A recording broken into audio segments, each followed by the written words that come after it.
There was a blacksmith in ancient Rome who tested every blade the same way. He never asked how sharp it looked. He never asked how beautiful the metal shined under torchlight. He asked one question only: what happens when I strike it? Because a blade that shatters on the first strike was never strong. It was only decorated. The people watching believed strength was about appearance. The blacksmith knew strength was about what remains after pressure. He would take the finest-looking sword, the one everyone admired, and strike it against solid iron. Sometimes it broke instantly. Sometimes the metal that looked rough and unpolished held firm without a single crack. Nobody expected that outcome. But the blacksmith was never surprised. He knew something the crowd did not. Strength is not decided before the pressure arrives. It is revealed the moment pressure lands. And most people never test themselves until life forces the test on them without warning. That is where this story stops being about swords. Because somewhere in your life, pressure is coming, and you will not choose the moment it arrives. Most people spend their entire lives building an image of strength instead of building actual strength. They control their tone in public.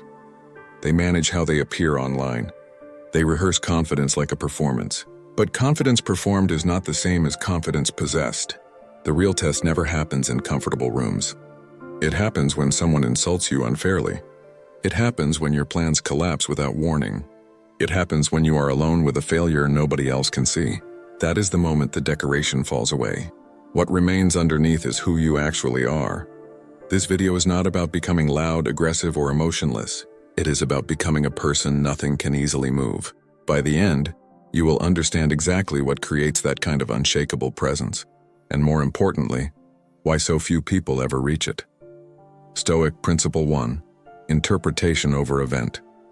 Marcus Aurelius did not rule Rome from a place of comfort. He ruled during plague, war, and betrayal, and still wrote to himself at night about controlling his own mind rather than his circumstances. He understood something most people avoid admitting. The event itself rarely destroys a person. It is the interpretation of the event that does the damage. Two men can lose the same job. One collapses into despair for months. The other treats it as unwanted but survivable information and moves forward within days. Same event, two completely different internal outcomes. This is not about pretending pain does not exist. It is about recognizing that your mind adds a second layer of suffering on top of the first one. And that second layer is often optional. Think about the last time something upset you deeply. Was it truly the event itself? Or was it the story you told yourself about what the event meant? That question alone can change how you experience the next difficult moment in your life. But understanding this is only the beginning, because knowing a principle and living it are two very different things. Stoic Principle 2. Reaction is not strength. Here is an uncomfortable truth. Many people who claim they want peace are secretly addicted to reaction. Notice how quickly a stranger's opinion online can ruin someone's entire evening. Notice how a single criticism from a coworker can occupy hours of mental replaying. Why does something so small hold so much power? Because reacting feels like control, even when it is the opposite of control. Seneca warned that anger in particular feels like strength in the moment, but leaves the person weaker afterward, like a fire that burns everything, including itself. Ask yourself honestly, when someone criticizes you unfairly, are you responding from clarity? Or are you responding from wounded pride disguised as principle? Most people never separate the two. They believe defending their ego is the same as defending their character. It is not. A person who reacts to everything is not strong. He is simply visible. True strength often looks quiet from the outside, almost unremarkable, because it is not performing for anyone watching. But if strength is quiet, how do you know when you actually have it? That answer requires a deeper shift than most people are willing to make. Stoic Principle 3. Obstacles as raw material. Here is the reframe most people never consider. You do not become unshakable by removing difficulty from your life. You become unshakable by changing what difficulty means to you. Epictetus, a man born into slavery who later taught some of the most powerful men in Rome, said that people are not disturbed by events, but by their judgments about events. Read that again. Not the event. The judgment. This means the very obstacle you are currently resenting could be the exact material required to build the version of you that nothing can move. Consider two people, both criticized publicly for the same mistake. One person decides this proves they are inadequate. The other decides this is simply useful information about a specific error, nothing more, nothing less. The second person recovers faster, learns faster, and grows sturdier with each repetition. The obstacle was identical. The internal meaning assigned to it was not. This is not positive thinking. This is precision thinking. It means every insult, failure, and rejection you have ever experienced was neutral raw material, and you were the one who decided what it became. If that is true, then something even more unsettling follows. You have been building yourself this entire time, whether you noticed or not. Picture a mountain that has stood through 1,000 storms. From a distance, it looks permanent, untouched, almost indifferent to weather. But if you could walk close enough to examine its surface, you would find deep scars, cracked stone, places where lightning struck directly, places where landslides tore away entire sections of rock. The mountain was never untouched. It was simply never destroyed. That distinction matters more than people realize. We often imagine unshakable people as those who feel nothing, who somehow avoid pain entirely. That is a myth. The truly unshakable have simply been struck many times and remain standing anyway. Their calmness is not the absence of storms. It is the residue of surviving storms repeatedly until stability became familiar. Now think about your own life. The moments you consider your greatest weaknesses, the failures you are ashamed of, the criticism that still stings when you remember it. What if those were never proof that you are fragile? What if they were simply lightning strikes on a mountain still learning it could hold? The mountain does not ask the storm to stop coming. It simply continues standing one storm at a time until standing becomes its nature rather than its effort. That is not indifference. That is earned strength, and earned strength cannot be faked or rushed. Stoic Principle 4. Rejection as training, not verdict. Now apply this directly to your daily life. Rejection, criticism, uncertainty, these are not enemies arriving to weaken you. They are training arriving disguised as inconvenience. When someone rejects your idea, your work, or even you personally, the instinctive response is to shrink, to question your worth, to replay the moment endlessly. But what if rejection is simply information about fit, timing, or perspective, not a verdict on your value? A person who understands this stops asking, "Why did this happen to me?" and starts asking, "What does this reveal, and what should I do differently, if anything at all?" Sometimes the answer is nothing. Sometimes the correct response to unfair criticism is simply continuing forward unaffected. Have you noticed how much energy you spend defending yourself to people who were never going to change their opinion anyway? That energy could be redirected entirely toward growth instead of persuasion. This does not mean ignoring valid feedback. It means refusing to let every opinion, valid or not, determine your internal state.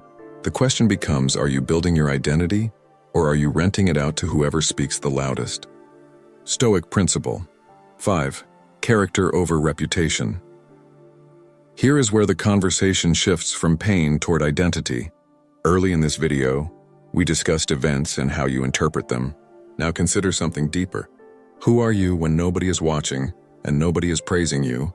Reputation is what others believe about you. Character is what remains true even when nobody is observing. The unshakable person is not primarily concerned with how situations appear to outsiders. He is concerned with whether his own actions match his own standards. This shift is subtle but transformative. A person chasing reputation is controlled by public opinion, which is unstable and unpredictable. A person building character answers to something steadier, an internal standard that does not change depending on the room he is standing in. This is why some people crumble the moment attention disappears, while others remain consistent whether anyone is watching or not. Which one are you closer to right now? Not who you wish to be, who you actually are today, in private, when convenience tempts you to cut corners nobody would ever discover. Imagine yourself 5 years from now looking back at this exact period of your life. Imagine two very different versions of that future person. One version kept avoiding discomfort, kept protecting his ego instead of building his character, kept reacting to every insult and setback as though it were a personal attack rather than raw material. The other version used every one of these same difficulties as evidence, proof collected slowly, that he could withstand more than he once believed. Same starting point, same difficulties, completely different destination. Which future are you currently constructing with today's choices? Not tomorrow's choices, today's. Because the version of you standing 5 years from now is not created in a single dramatic moment. He is created in 1,000 quiet decisions you are making right now. decisions so small you may not even notice you are making them. This entire philosophy rests on one clear distinction the Stoics return to constantly. Some things are within your control. Your judgments, your effort, your response, your discipline. Other things are not within your control. Other people's opinions, unpredictable outcomes, the past, the actions of strangers. Most suffering comes from investing emotional energy into the second category as though it belonged in the first. Think of it like holding a rope. You can pull on things within your control and actually move them. But pulling on things outside your control simply exhausts you while nothing moves at all. The moment you stop wasting strength on the rope that never responds, you have far more strength available for the rope that does. This is not resignation. It is redirection. It means accepting what cannot be changed, without wasting energy resenting it, so that everything you have left can be spent on what can actually be shaped, built, or improved, starting immediately. Remember the blacksmith and the blade. He never judged strength by appearance because appearance tells you nothing about what happens under pressure. Now you understand why. The sword that shattered was beautiful but hollow, built for display rather than impact. The sword that held firm was unremarkable to look at, but its structure had been shaped correctly layer by layer. Through repeated stress, it did not choose but ultimately survived. You are being shaped the exact same way right now, through circumstances you did not request. The pressure is not evidence that something is wrong with you. It is the exact process required to reveal what you are actually made of. The blacksmith never feared the striking test. He trusted the preparation that came before it. The real question was never whether pressure would arrive. It was whether you would be ready when it finally struck. Nothing shakes a person who has already decided what he stands for. Not applause, not insult, not silence. That is not luck. It is built one honest response at a time. If this reached you at the right moment, write Unshakable below. Not for anyone else, for yourself. And if you are building this kind of mind, stay here with Anonymous Achiever. This is only the beginning.